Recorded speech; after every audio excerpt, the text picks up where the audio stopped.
Hey, hey, hey, it's Alive a Day for the month of May. And what is it? It's Tuesday. And you know what Tuesday is? It's Appetizer Tuesday. So today we are going to make bruschetta. So basically what it is tomato and cheese on toast, but it's a little bit more fancy than that.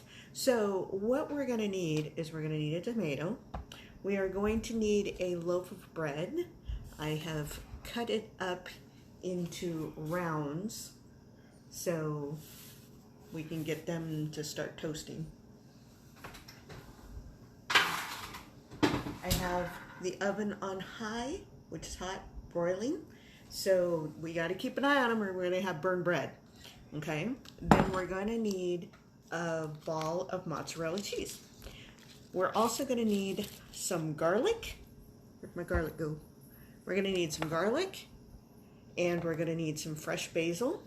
We're going to need some good olive oil, little salt and pepper, salt and pepper, a little tiny bit of sugar. So when you have acid, you need to have something sweet, and some spices, and some really good vinegar. So we're going to check on our toast. So I got my tongs at the ready. Okay. So the first thing that you're going to do is you're going to put some garlic in some olive oil. Now, olive oil comes in all kinds of different tastes. This is just rich taste, extra virgin olive oil, and you know what you're up against when you try olive oils, because you know you can go to a fancy Italian restaurant, they give you an olive oil that tastes like olive oil, and then you can get other olive oils that just taste like nothing. You know, you might as well have canola oil. Ugh. So anyways, I want to check on this toast again. We're getting there. Okay, so this is what's known as a garlic press. Okay, I've got a garlic clove and a bit in there, and I have some olive oil put in this little bowl, and I'm going to squeeze you make sure that the plunger goes on top of the garlic, and you're going to squeeze, and it's all going to come out like that.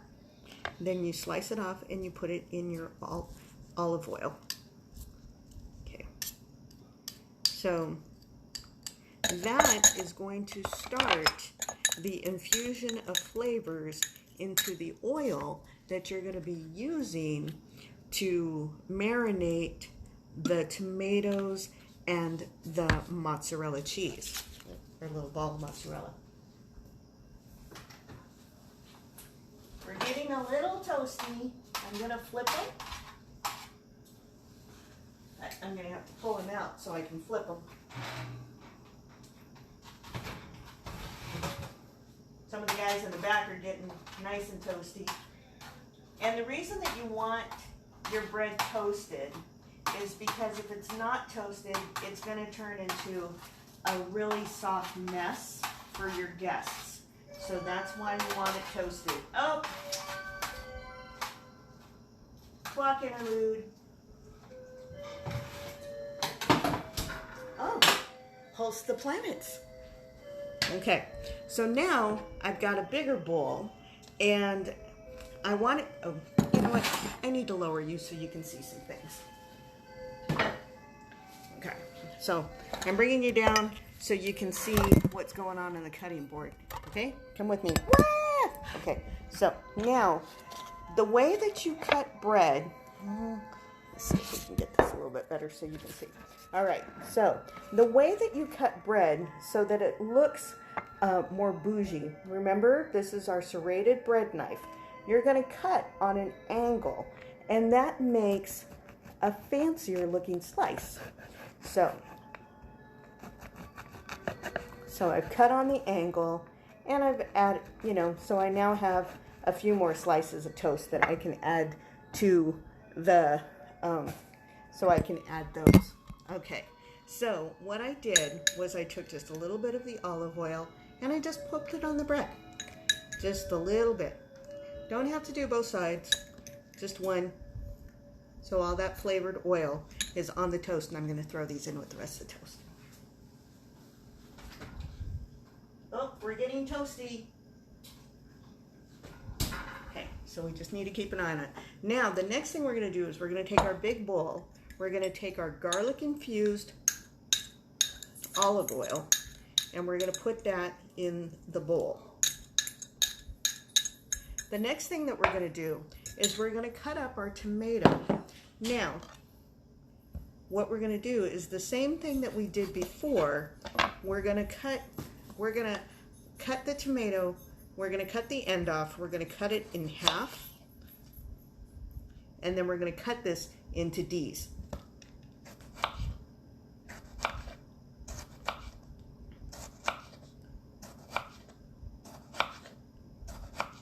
So, see the little pretty D shapes?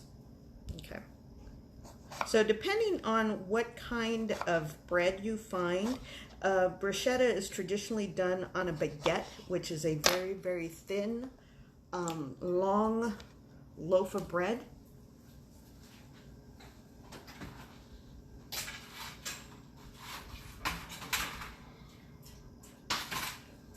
And we're nice and toasty. Nice and toasty. I'm gonna flip one last time because the other side's not as toasty as I would like. You also learn how your oven works. If the back of your oven heats a little bit better than the front of the oven, then you can flip your tray around so that everything toasts evenly. So I'm going to flip my tray. So my back is now my front, because I noticed my back toast were getting a little crispier than my front toast. And I'm going to turn this off because there's enough residual heat in there to finish the cooking process. So I'm going to cut the other half of the tomato into D's as well. Now, so we've got half of the tomato marinating, and now we're going to be adding the second half. So I'm going to toss the tomatoes with the olive oil and the garlic. Now, I personally am a fan of raw garlic. It has medicinal properties that are absolutely wonderful. Some people are like, oh my God, the garlic's raw. I don't care. I like raw garlic. So, sorry, it's good for you. And it's good for you. Trust me, it's good. Like I said, it's medicinal and it has its merits. So now I'm opening up the mozzarella ball. And one of the things that's interesting, you can buy this pre-sliced. You can buy it pre-marinated if you want. Me personally, I like to slice it myself because there's a couple of options when you're making a bruschetta. Okay, you can either slice it into rings, or you can slice it into teeny tiny bits, or depending on the size of your croutons, which is what we're toasting in the oven, you might have to just chop it up so you have more to put on the plate because you're too cheap to buy 2 balls, or whatever. So our toast is officially the way I want it. So you see that? It's all nice and golden brown. So we're going to just put that right there. Now, so I've got the ball of mozzarella out, and I'm going to cut it up. Now this is actually a very good sized ball. So I'm going to do the same thing I did with the tomatoes. I'm going to cut it into little rings or little D slices.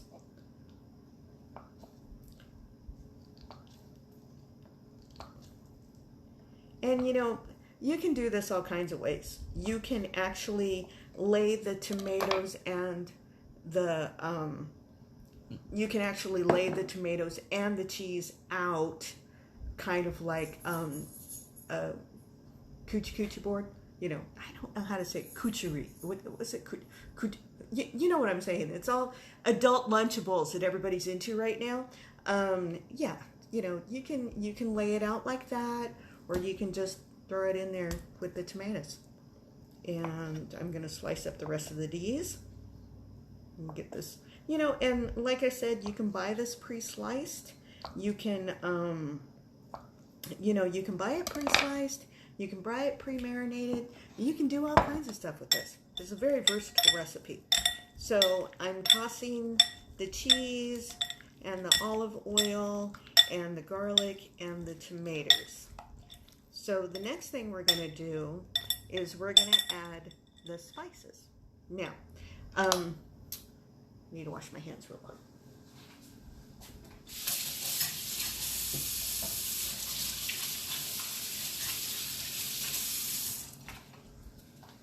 So the next thing we're going to do is we're going to add the spices.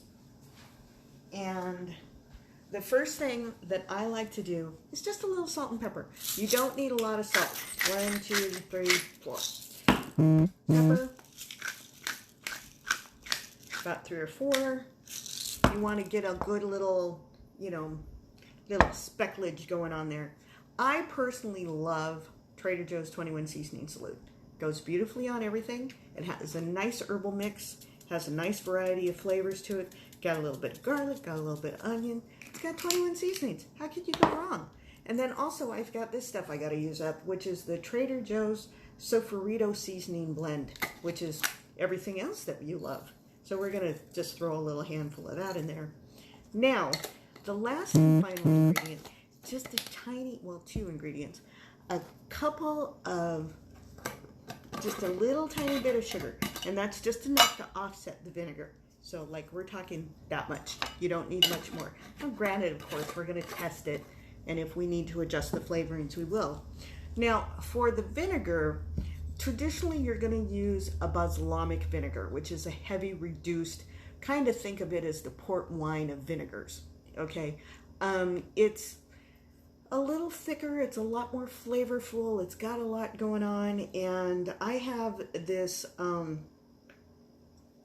it's from the same vintners that make the balsamic vinegar, but it's sweet plum vinegar, and it's really super yummy. And I'm super sad because I'm almost used this guy all up. So you give it a generous pour, you know, like maybe a tablespoon or 2, depending on how much stuff you've made.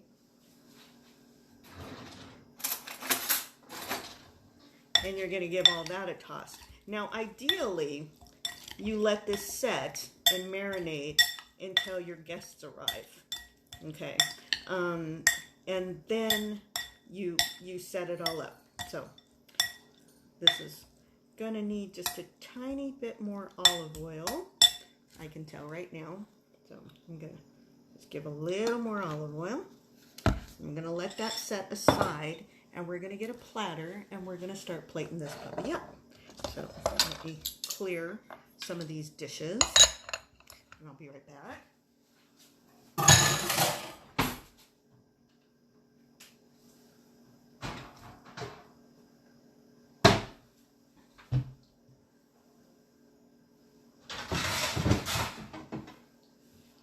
Okay, so I have a nice serving platter, and I'm going to put my crusty toasties on the serving platter.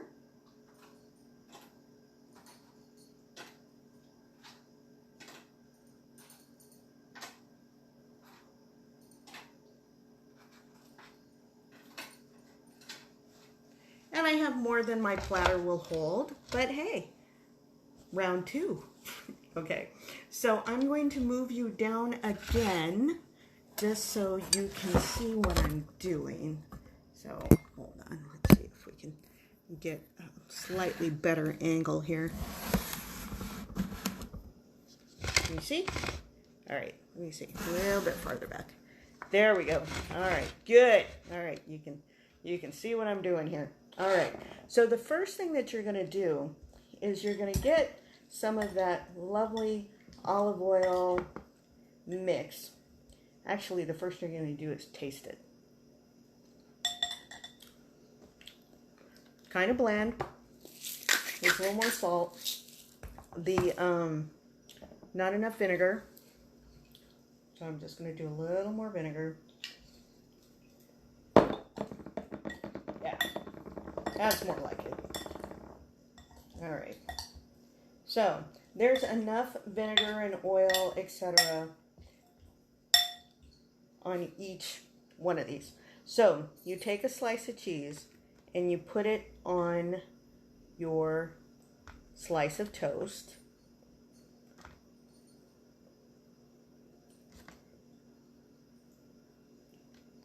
You make it all pretty. And any of the salad dressing that's on the cheese is going to absorb into that toast and make the toast extra, extra tasty. Then the next thing you're going to do is you're going to put a couple of pieces of the tomato. So make it pretty, put them butt to butt, or however you want to do it. But I like to make it bougie. You know, you can make it look like a little butterfly, or you can just do D and D, however you want to do it. You know, it's totally up to you. You're the cook, and it's however you want to make the presentation beautiful for your guests. So we're gonna do a couple more here. Make it all pretty, pretty, pretty, pretty.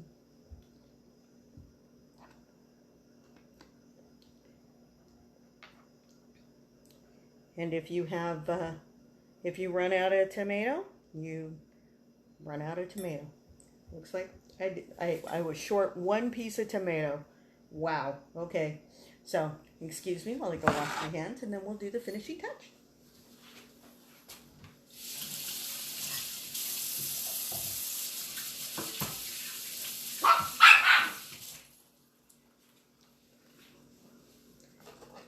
That was Amber. Okay, so now we've got our bruschetta all set up, and we're going to do the finishing touch. Now, the finishing touch is the fresh basil. Now, I have a couple of basil plants outside that are just doing beautifully, and they're having a great old time. Now, what you want to do is you want to line up your basil and fold it. And then you're going to slice it very thinly, and this is what's known as a chiffonade. So you're going to slice it very, very thinly, and you're going to come up with these very, very thin shards of basil. Oh, whenever you harvest your basil or any of your herbs, make sure you thank the plant. I know, it sounds weird, but when you respect your food and love your food and show your food that you appreciate it, your food becomes better for you.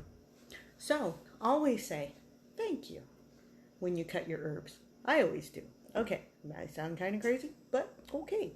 So as you can see, we have our cut up fine shreds of fresh basil. Now, if you don't have fresh basil, you can use the stuff in the jar. There's nothing wrong with that.